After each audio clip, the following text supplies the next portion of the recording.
Indrajit study point में आप सभी का स्वागत है। हम पढ़ रहे हैं क्लास 8 एनसीईआरटी सामाजिक एवं राजनीतिक जीवन 3, जिसमें हम इकाई 1 चैप्टर 1 से पढ़ेंगे भारतीय संविधान।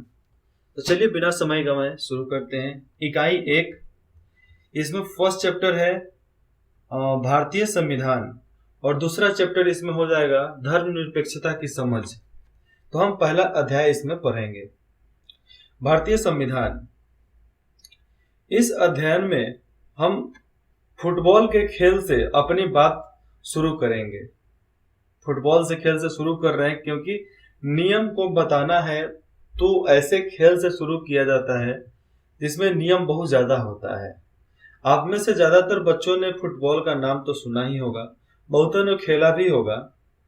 जैसा कि इसके नाम से ही अंदाजा हो जाता है कि खेल ये पैरों से संबंधित है। फुटबॉल का एक नियम यह है कि गोलकीपर के अलावा और कोई खिलाड़ी गेंद को बाह से नहीं छू सकता। अगर गोलकीपर के अलावा कोई भी फुटबॉल के बॉल को छूता है तो वहां से क्या होता है, मैच को रोक दिया जाता है। क्या किया जाता है, मैच को रोक दिया जाता है। इसके वजह से केवल बाह मतलब हाथों से पकड़ सकता है तो केवल गोलकीपर ही। कोई और खिलाड़ी, अगर किसी खिलाड़ी की बाह गेंद को छू जाती है तो इसे फाउल या गलत माना जाता है। फाउल या गलत माना जाता है, लेकिन फिर वहां से ही रख कर और आगे वाले प्लेयर को मौका मिलता है कि अपने अनुसार किक लगा सके। कहने का मतलब यह है कि अगर खिलाड़ी फुटबॉल को हाथ में लेकर एक दूसरे को थमाने लगे तो उस खेल को फुटबॉल नहीं माना जाएगा। इसी तरह हॉकी या क्रिकेट आदि दूसरे खेलों के बीच कुछ तय नियम होते हैं। हर जितने भी खेल होते हैं उसमें नियम होते हैं। इन नियमों से खेल को परिभाषित करने और अलग अलग खेलों के बीच फर्क करने में मदद मिलती है। नियम की वजह से इन खेलों की तरह हर समाज के भी कुछ मूलभूत नियम कॉन्स्टिट्यूटिव रूल्स होते हैं। क्या होते हैं, हर समाज के नियम होते हैं, जिसको इंग्लिश में कॉन्स्टिट्यूटिव रूल्स बोलते हैं। उन्हीं से समाज का स्वरूप तय होता है कि वो समाज कैसा दिखना चाहिए और अलग अलग समाजों के बीच फर्क पता चलता है। बड़े समाजों में कुछ अलग अलग समुदाय एक साथ रहते हैं, वहां नियमों को आम सहमति के जरिए तय किया जाता है। जैसे मेरा जवारा इलाका हो गया, चाहे बहुमत इलाके जो भी हो गए। आधुनिक देशों में यह सहमति आमतौर पर लिखित रूप में पाई जाती है। जिस दस्तावेज में हमें ऐसे नियम मिलते हैं उसे संविधान कहा जाता है। क्या कहते हैं, उस दस्तावेज को संविधान कहा जाता है, जिसमें हर तरह के नियम बताए गए हैं, लिखे गए हैं और समझाए गए हैं। कक्षा 6 और कक्षा 7 में भी सामाजिक एवं राजनीतिक जीवन की पाठ्य पुस्तकों में हम भारतीय संविधान पर चर्चा कर चुके हैं। इन किताबों को पढ़कर क्या कभी यह सवाल आपके भीतर पैदा हुआ कि हमें संविधान की जरूरत क्यों पड़ती है? क्या आपने यह जानने की कोशिश की संविधान कैसे लिखा गया, क्या उसे किसने लिखा? ये सवाल तो पैदा ही उत्पन्न हुआ होगा मन में। इस अध्याय में हम इन्हीं मुद्दों पर चर्चा करेंगे और भारतीय संविधान की मुख्य बातों पर ध्यान देंगे। यह बातें भारतीय लोकतंत्र, भारत में अभी लोकतंत्र चलता है जिसमें इलेक्शन होता है, तो ये बातें भारतीय लोकतंत्र के लिए बहुत महत्वपूर्ण है। इस पुस्तक के विभिन्न अध्यायों में, मतलब जितने भी इसमें हम पाठ पढ़ेंगे, विभिन्न अध्यायों में इनमें से कुछ बातों पर विशेष जोर दिया गया है। बहुत सारा टॉपिक है जिस पर बहुत ज्यादा जोर देकर समझाया गया है कि क्या कहना चाहिए, संविधान से हमें किस तरह समझना चाहिए। यहाँ पर देखिए, किसी देश को संविधान की जरूरत क्यों पड़ती है? चाहे कोई भी देश हो, उसे संविधान की जरूरत क्यों पड़ती है? चलिए एक यहाँ पर छोटा सा बताया गया है, वो पहले मैं बता दूं, उसके बाद पाठ पढ़ते हैं। 1934 में भारतीय राष्ट्रीय कांग्रेस ने संविधान सभा के गठन की मांग को पहली बार अपनी अधिकृत नीति में शामिल किया। केवल भारतीयों को लेकर बनने वाली एक स्वतंत्र संविधान सभा की यह मांग दूसरे विश्व युद्ध के दौरान और तेज हो गई और अंततः दिसंबर 1946 में संविधान सभा का गठन किया गया। पृष्ठ 2 पर दिए गए चित्रों में जो देखो चित्र जो दिख रहा है, दिए गए चित्रों में संविधान सभा के कुछ सदस्यों को दर्शाया गया है, जिसमें पंडित जवाहरलाल नेहरू भी खड़े हैं। दिसंबर 1946 से नवंबर 1949 के बीच संविधान सभा ने स्वतंत्र भारत के लिए नया संविधान का एक प्रारूप तैयार किया। 150 साल की अंग्रेजी हुकूमत के बाद 150 साल अंग्रेजी हुकूमत के बाद भारतीयों को आखिरकार अपनी नियति और भविष्य तय करने का मौका मिला था। संविधान सभा के सदस्यों ने स्वतंत्रता संघर्ष से उपजे महान आदर्शों को ध्यान में रखते हुए इस काम को गंभीरता से अंजाम दिया। संविधान सभा के कामों के बारे में आप इसी अध्याय में आगे पढ़ेंगे। बगल में दिए गए चित्र जो है उसमें प्रधानमंत्री जवाहरलाल नेहरू संविधान सभा को संबोधित कर रहे हैं। तो पंडित जवाहरलाल नेहरू किधर दिख रहे हैं, मैं दिखा देता हूँ। देखो पंडित जवाहरलाल नेहरू यहाँ पर दिख रहे हैं, जो पूरे पार्लियामेंट को ये संविधान सभा जो है इसको संबोधित कर रहे हैं। तो हमें पढ़ना है, किसी देश को संविधान की जरूरत क्यों पड़ती है, ये सवाल याद रखो।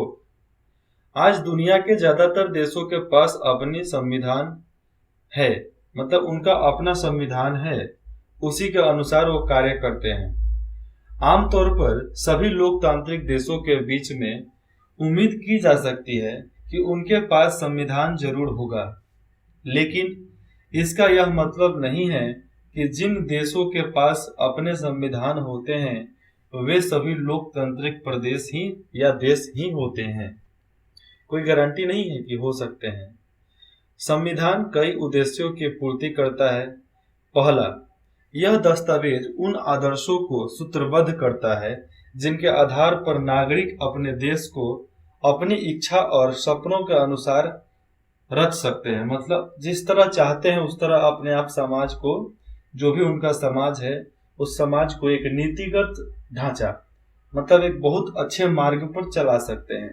पहले साधु संत चलाया करते थे, अब संविधान चलाता है। यानी संविधान की बात है कि हमारे समाज का मूलभूत स्वरूप क्या हो।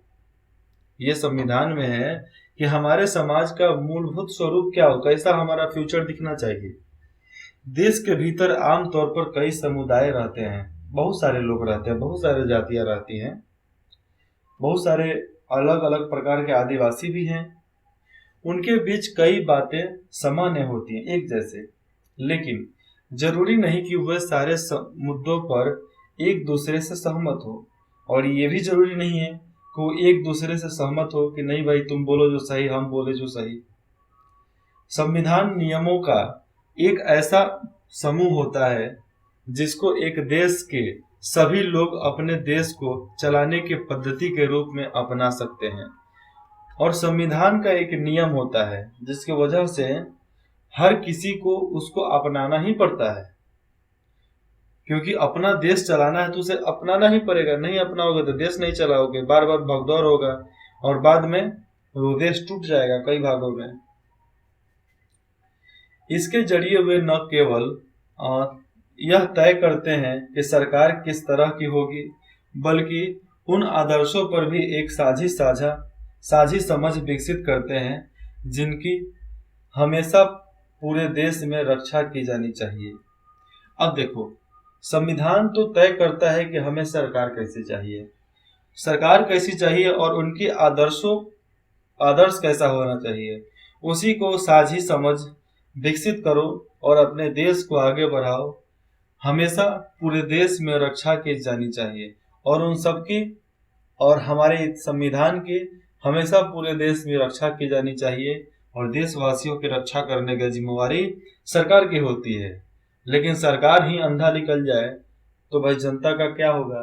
इसीलिए जो हमारे कार्यपालिका है तो उनसे भी न्यायपालिका है। न्यायपालिका, कार्यपालिका, विधायकी, तो ये 3 सत्र है जिसके वजह से ही देश चलता है। आगे इसके बारे में पढ़ने को मिलेगा। ये देखो यहाँ पर 2 प्रोटेस्ट की फोटो दिख रही है, चित्र। सबसे पहले मैं नेपाल से शुरू करता हूँ। नेपाल में लोकतंत्र के लिए कई जन संघर्ष हो चुके हैं। 1990 में हुए जन संघर्ष, जो भी संघर्ष हुआ था, संघर्ष के बाद लोकतंत्र की स्थापना हुई। यह लोकतांत्रिक व्यवस्था 2002 तक यानी 12 साल कायम रही। तो 12 साल पहले उसको काबू में किया गया था। 1990 में संघर्ष चला, जो 2002 तक वहां पर लोकतांत्रिक व्यवस्था था। अक्टूबर 2002 में राजा ज्ञानेंद्र ने गांवों में माओवादियां जो भी होते हैं, माओवादी संगठनों के बढ़ते प्रभावों का बहाना बनाकर, माओवादी क्या हो जाएंगे, जो बाहर से आक्रमण करने वाले हो जाते हैं, लूट खसैर मचाने वाले, लूटने वाले, छीनने वाले, चोरी करने वाले, उसी को बोलते हैं माओवादी। तो वैसे संगठन जो थे वो क्या किए, उनका बहाना बनाकर सेना की मदद से सरकार के विभिन्न कामों को अपने कब्जे में राजा ने ले लिया। फरवरी 2005 में राजा ने शासन की भागदौड़ पूरी तरह अपने हाथों में ले ली, पूरी तरह, थोड़ा सा भी नहीं छोड़ा। नवंबर 2005 में जितने भी वहां पर माओवादी थे, उन्होंने अन्य राजनीतिक दलों के साथ एक 12 सूत्री समझौते पर हस्ताक्षर कर दिए। अब उनसे मिल गए।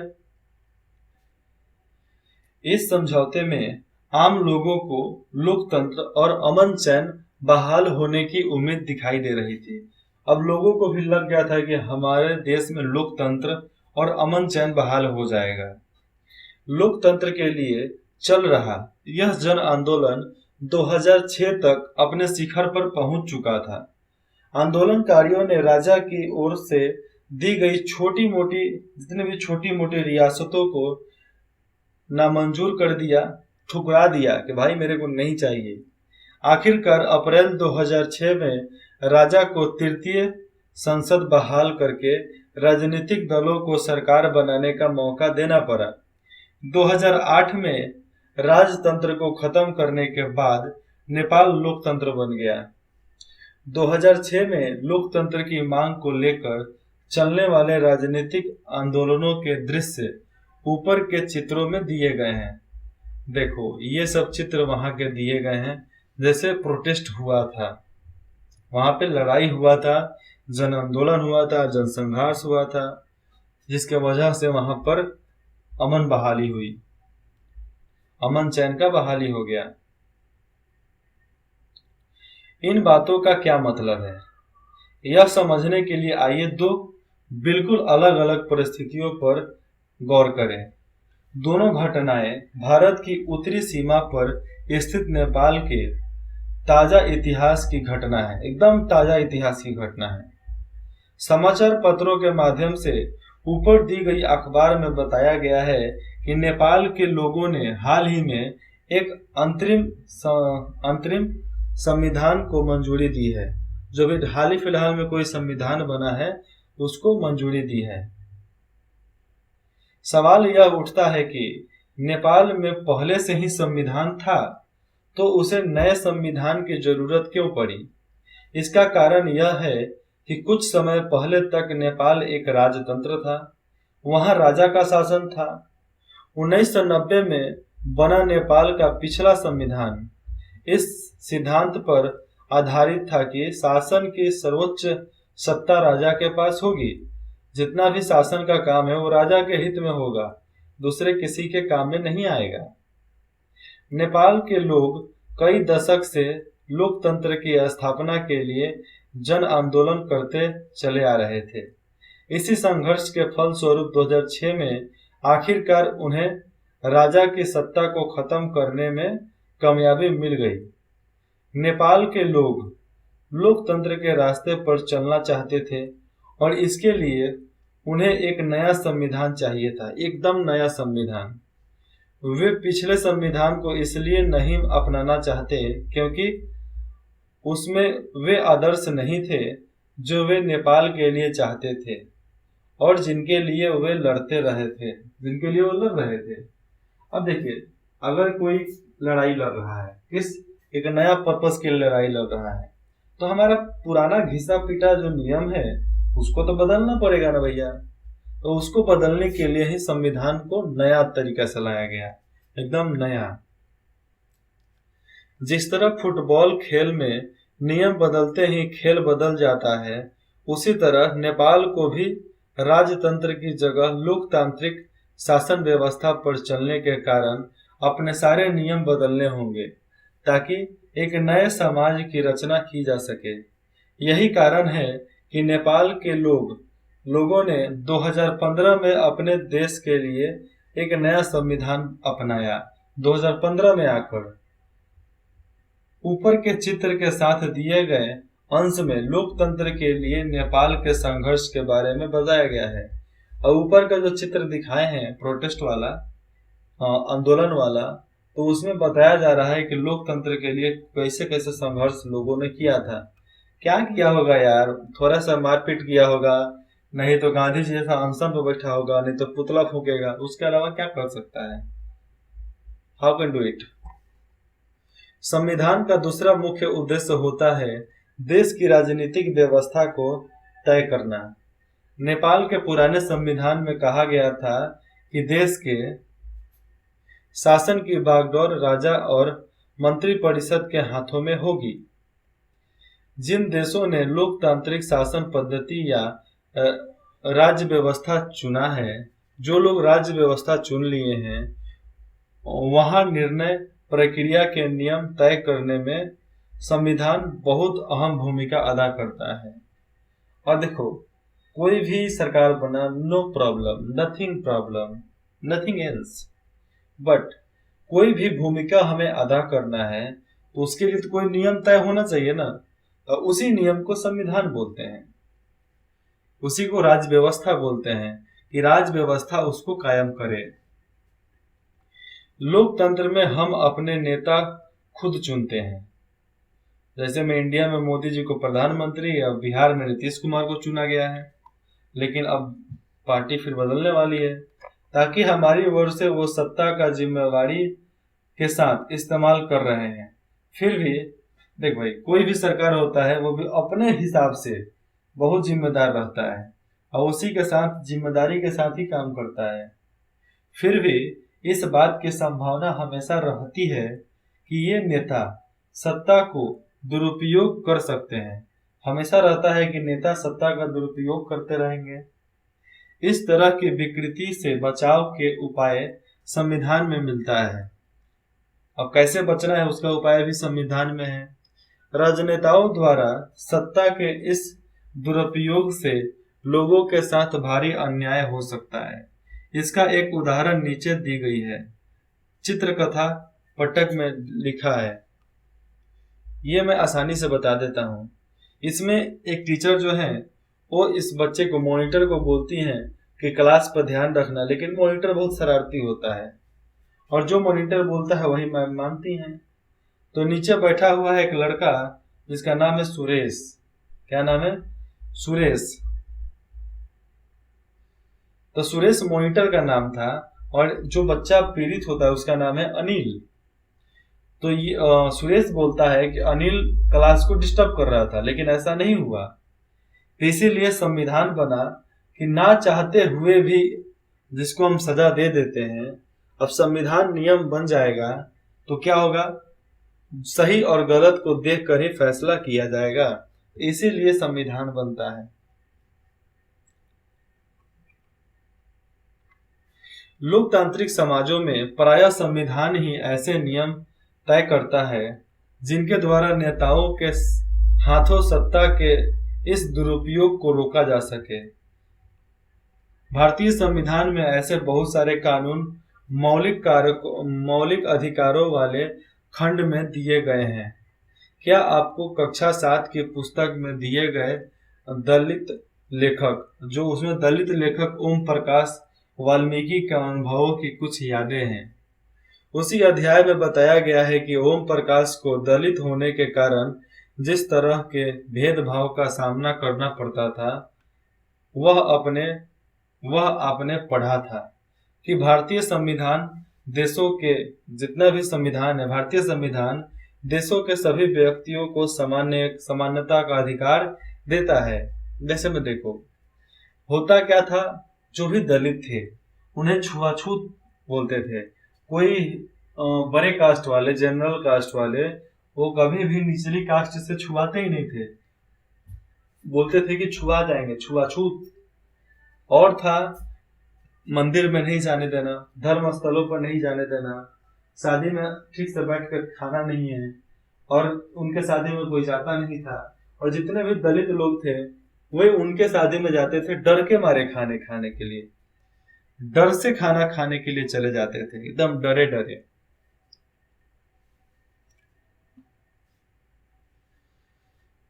आगे बताया जाता है, लेखक लिखते हैं, हमारा संविधान कहता है कि धर्म, नस्ल, जाति, लिंग और जन्म स्थान के आधार पर देश के किसी भी नागरिक के साथ भेदभाव नहीं किया जा सकता है। किसी भी नागरिक के साथ भेदभाव नहीं किया जा सकता है। इस प्रकार समानता का अधिकार भारतीय संविधान में दिया गया एक मौलिक अधिकार है। और भारतीय संविधान में जो समानता का अधिकार दिया गया है, ये एक मौलिक अधिकार है जो हर किसी को मानना चाहिए। ठीक है, देखो, संविधान नहीं मानोगे तो क्या करोगे? सरकार के विरुद्ध जाओगे, संविधान के विरुद्ध जाओगे तो सरकार आपको टक से न सजा सुना देगी, एकदम बहुत जल्दी सजा सुना देगी, आप कुछ नहीं कर सकते हैं उसके आगे। तो इसलिए धर्म, नस्ल, जाति, लिंग, जन्म स्थान के आधार पर कभी भी झगड़ा ना करें। संविधान में लिखा गया है कि हम सब हिंदू, मुस्लिम, सिख, ईसाई आपस में हम भाई भाई। लेकिन हिंदुस्तान एक हिंदू राष्ट्र है, हिंदू राष्ट्र है शुरुआत से ही, अभी भी हिंदू राष्ट्र है, पहले भी था, आगे भी रहेगा।